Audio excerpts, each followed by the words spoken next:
What's going on, guys? Welcome to another edition of Airsoft Megastore TV. I am sitting here with Josh as well as Jonathan from Airsoftology, and today we're going to be talking about Airsoft. What a surprise! Talking about Airsoft? No. On the Airsoft channel? Cool. Hey, I was not prepped for Airsoft questions. Seriously. Well, in that case, what is your ideal date? Ideal date. Long walks on the beach.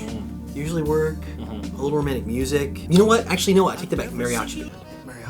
Okay, a little mix, a little flavor, mix it up. Yeah, a a bit. little mariachi. I gotcha. Yeah. I could see you dancing to some mariachi music with Yeah. your castañetas. Castañetas. I don't know how to spell castañetas. It's a Spanish word, so it's hard to spell. It's probably got like A little in the with the O's little and the thing on squigglies. it. Yeah. The little in with the thing on it. Yeah, it's the same. Exactly.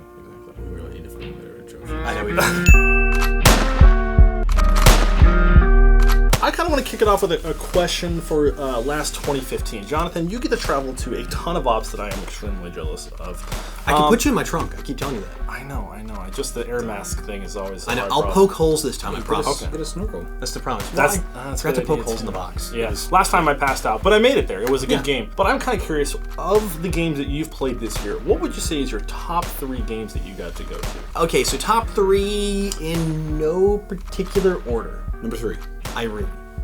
Okay. Okay. Believe it or not, really good that Irene was, this that year. was not at the facility that was 2 years ago, correct? Zussman. So it wasn't at Fort Knox, which is Okay. their mount facility is called Zussman. Yes. So it was not there. Right. It was at Muscatatuck Urban Training Center, and don't ask me how to spell it, Muscatatuck. And it's in Indiana. Really, lots of vowels and consonants. Played for the Somali National Army, and it's always more fun, I think, to play the bad I guys. swear that it is way more fun to just put on a hodgepodge loadout and just go running around with your friends screaming obscenities and having so much fun. That- Like, I really enjoyed that gameplay. Me and Ross got to play as the rebels. My biggest for regret Zussman. was not running an AK. If you're gonna I play, tried to tell you, man. If you're gonna be a rebel, run an AK. I didn't run an AK. I didn't run an AK. You didn't? I didn't, What'd and you I do run? regret it. I ran M4. So that's number 3 of it. I think that was a lot of fun. It was with the side missions. They Yeah, kind of had yeah. fragos, and they've really kind of mixed up. It's been a while since I've done a John Lou event. Number too. 2, Faded Giant. All right. That's it. Just because of the facility. It is so cool looking. The pictures that I see come out of Faded Giant Ops are just always like, I don't know. I mean, shout out to Dave Bax. I don't know if you were there for the last Faded Giant, but I know your pictures are always phenomenal. And I remember seeing some pictures of his recently, and I was just like, oh my gosh, that facility is just so cool looking. Like, just the tunnels and the pipes. I'm speaking of the right place, right? Oh, Just yeah. Oh, yeah. Everything about. I know it's a nightmare to film in, I can assume, from somebody that's trying to actually get content out of it. But man, it must be fun as heck to play. It's dark. The new GoPros are good. So I found the newer GoPros, like the 4, if you can just shell out the money and, sell a your bit up kidney, there. Yeah. they work pretty well in the dark room. I've spent a lot of time, researching. I do a lot of, looking at what the snowboarding and mountain bike. I know, research? It's almost like you run a YouTube channel. or I know, something. maybe. I should do a YouTube channel. Brilliant. Yeah, I'm going to use that. Maybe. If you haven't, if you don't know who Airsoftology is, which if you're watching this video, you probably do, but I would be sure to hope so. check out his channel. We will put a link in the description below. Ooh. Could you magic hands for me? Yeah. Magic hands, there you go. Now I have extra work to do. There you go. Now, see, every time I do this, he has to work. Something. Damn it. I shouldn't have said anything. So yeah, that's number 2.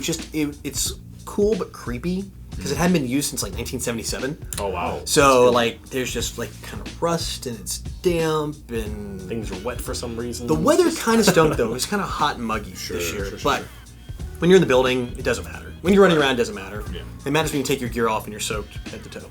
All right, number 1. Number 1, Copperhead. That was a very good op. Yep. But you were there. You were there I too. was. So I actually went and filmed, and then one of our other product guys here actually went and played.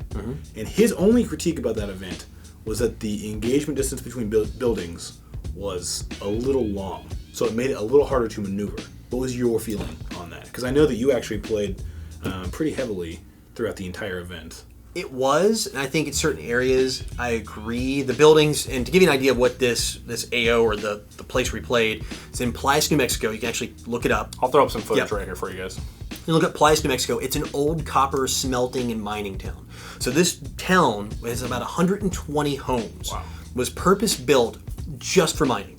So it's out in the middle of nowhere. I mean, absolutely, you're 10 miles from the Mexican border, in the middle of Nowhereville, New Mexico, out in the boot heel.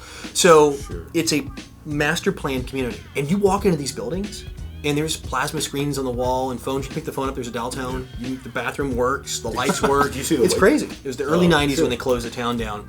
So it's kind of set dormant, and they picked it up. So you actually have an entire city to play in. That's very cool. So, and it's built purposely for training, law enforcement, military training now. So, but the houses are kind of far apart because they have about half an acre to an acre lot, I guess. I think one of the bigger things, like including, was that just the distance of the house was the lack of objects in between that, because it is a desert. You know, your bushes only go to about waist chest high, so its cover was not really. And it's even less than here desert. So if you guys are used to like SoCal desert, where you've got at least some scrub brush to take you to your neck, or like tumbleweeds that haven't, doesn't exist.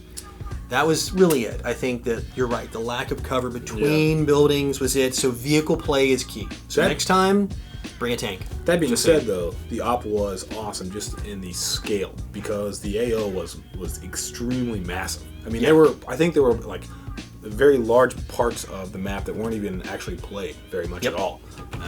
Jonathan, what are some events that you're looking forward to? Because I know on my list, I definitely want to try to tag some of the MilSim West events. They're going to be doing some stuff down here in SoCal. From what I hear, they run some awesome events. We're bringing in some new gear and guns that I wanted to go and try out. But for you, what are you going to hit up this year? That MilSim West is first on my list. I've yet to attend a MilSim West game, so I know, I'm super excited about it. It's more hardcore than your average MilSim. For sure. It's 40 hours straight gameplay.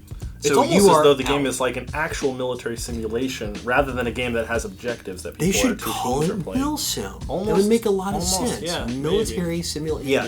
So, sarcasm aside, absolutely, it's a 40-hour game. You sleep in the foxhole you dig out in the middle of wherever the heck you are, and if it's raining, that's cool. Hope you're gear for it. Yeah, yep. the gear. Yeah, be prepared. One of my favorite things about MilSim West events is the ammo restrictions. So if you're not familiar with how that works, you're only allowed to carry about 500 rounds as a general infantryman, regardless of which side you're on. Obviously, if you're a machine gunner, you can carry more, but for 500 rounds, you have to ration that out between your mid-caps. And 500 rounds, if you are used to playing like weekend airsoft, can go very quickly. That's a high cap and a half. Yeah. Give you an idea. Yeah. So, and here's the thing too, if you die and they get to your body, they can take your ammo. Yeah. Yeah, which is pretty rough. Inflicting raids, I've heard a lot about midnight, 2 a.m., 3 a.m., 4 a.m. raids on camps where people are sleeping and get a welcome to the prize to some blank firing AKs. So it sounds like a pretty intense situation. You have to wear your goggles when you're sleeping, by the way. For sure.